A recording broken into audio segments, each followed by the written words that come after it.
अऊज़ु बिल्लाहि मिनश शैतानिर रजीम बिस्मिल्लाहिर रहमानिर रहीम। महात्मा गांधी विद्या मंदिर, arts, commerce and science college, Malegaon city, department of Urdu and Persian की जानिब से मैं प्रोफेसर सादिया परवीन आज आप लोगों के सामने बांग दरा की खूबियों को और शायराना खूबियों को लेकर हाजिर हुई हूँ। देखते हैं बांग दरा को तारुफ के तौर पर। बांग दरा में अगर हम देखते हैं तो इसमें मुख्तलिफ़ मौज़ूआत पर अल्लामा इकबाल ने अपनी नज़मों को बयान किया है और इनकी नज़में जब हम बांग दरा में देखते हैं तो हमें समझ में आता है कि इन्होंने अपनी नज़मों को ज़माने के एतबार से तकसीम किया है और ये तकसीम 3 हिस्सों में मुनक़सिम है। ये किताब 2920 सफ़हात पर मुश्तमिल है। इस किताब में अल्लामा इकबाल का नज़रिया खुदी, इसके इब्तिदाई आसार हमें नज़र आते हैं।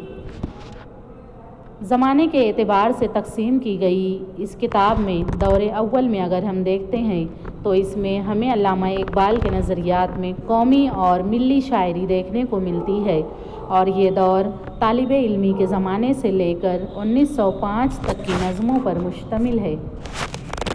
दूसरा दौर जब अल्लामा इकबाल की नज़मों का हम बांग दरा में देखते हैं तो हमें समझ में आता है कि ये दौर 1905 से 1908 तक की नज़मों पर मुश्तमिल है।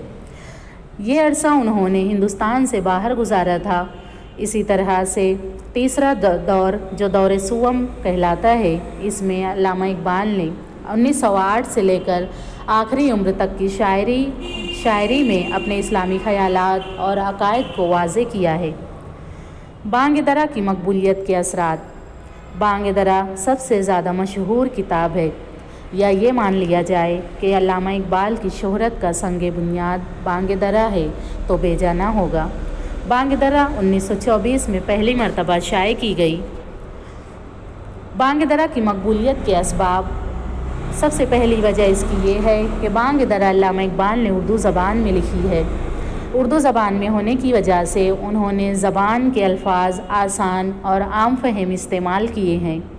इनकी गज़लें और इनकी नज़में जो बांग दरा में लिखी गई हैं बहुत ही उम्दा हैं, जिसके अक्सर व बेशतर अशार लोगों की ज़बान ज़द हैं, जैसे कभी ए हकीकत मुंतज़र नज़र आ लिबास मजाज में कि हज़ारों सजदे तड़प रहे हैं मेरी जबीन नियाज़ में।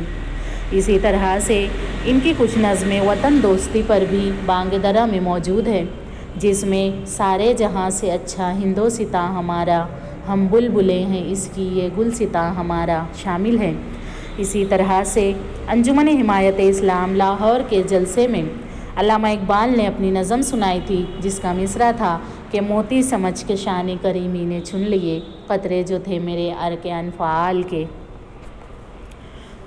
अल्लामा इकबाल ने दाग दहलवी और मीर तकी मीर के रंग में भी अपनी गज़लें कही हैं और इनकी गज़लों में गैर मज़ाहिब के बुज़ुर्गों पर भी हमें नज़में मिलती हैं, जैसे गुरु नानक, श्री रामचंद्र, लोकमान्य तिलक की मदह बयान किए हैं उन्होंने। इसी तरह से मगरिबी शोरा की नज़मों को भी उर्दू का जामा पहनाया इन्होंने, जिसमें मिसाल के तौर पर हम एमरसन, लॉन्गफेलो और नैनीसन की नज़मों को देख सकते हैं। इसकी मिसाल रुखसत ए बज़्म में जहाँ एमरसन से जो कि माखूज़ है, हमदर्दी और इश्क और मौत नैनीसन से माखूज़ है, जिसमें तस्वीर कशी, मंज़र निगारी के उम्दा नमूने मिलते हैं और इन्हीं नमूनों में हम हिमाला, अब्र कोहसार, आफ़ताब सुबह, चाँद, सुबह का सितारा देख सकते हैं। इसी तरह से गहरे और संजीदा ख़यालात पर भी मुश्तमिल नज़में इन्होंने लिखी हैं, जिसमें मिसाल के तौर पर शमा और इंसान और बज़्म कुदरत ये नज़में शामिल हैं। अल्लामा इकबाल ने जहाँ पर अपने ख़यालात को बुलंदियाँ अता की हैं, वहीं पर उन्होंने बच्चों के लिए भी नज़में लिखी हैं, जिसमें एक मकड़ा और एक मक्खी, एक गाय और बकरी, माँ का ख्वाब ये नज़में शामिल हैं। अल्लामा इकबाल की नज़में आसान और सबक आमोज़ होती हैं, जिसमें तलाश, तहकीक और तजस्सुस का रंग पाया जाता है। अल्लामा इकबाल अपनी ज़िंदगी में ही हिंदू मुस्लिम इख्तिलाफ से अफसरदा थे, जिस पर उन्होंने एक नज़म लिखी जिसका नाम था सदाए दर्द। इनकी नज़मों में बेशतर औक़ात हमें इनका जज्बे खुदी भी देखने को मिलता है और इनके बहुत सारे अशार खुदी के सांचे में ढले हुए नज़र आते हैं, जैसे अपने मन में डूब कर पाजा सुरागे ज़िंदगी, तू अगर मेरा नहीं बनता ना बन, अपना तो बन। اسی طرح سے علامہ اقبال نے بانگ درا میں اپنی نظموں اور غزلوں کے ذریعے عوام کو انقلابی شاعری سے روشناس بھی کروایا ہے۔ چنانچہ وہ کہتے ہیں کہ غلامی میں نہ کام آتی ہیں تدبیریں نہ زنجیریں، اسی طرح سے غزلوں اور نظموں کی زبان بھی ان کی سلجھی ہوئی ہے۔ علامہ اقبال نے اتنا ہی نہیں بلکہ فارسی شعراء کے اشعار پر تضمین بھی کی ہے۔ بانگ درا کی بدولت ہمارے اردو ادب میں ایک نئے دور کا آغاز ہوتا ہے، اور آگے چل کر انہوں نے خضر راہ نظم لکھ کر انقلابی شاعری سے لوگوں کو روشناس کروایا۔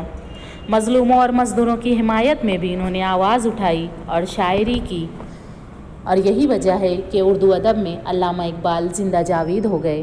شکریہ۔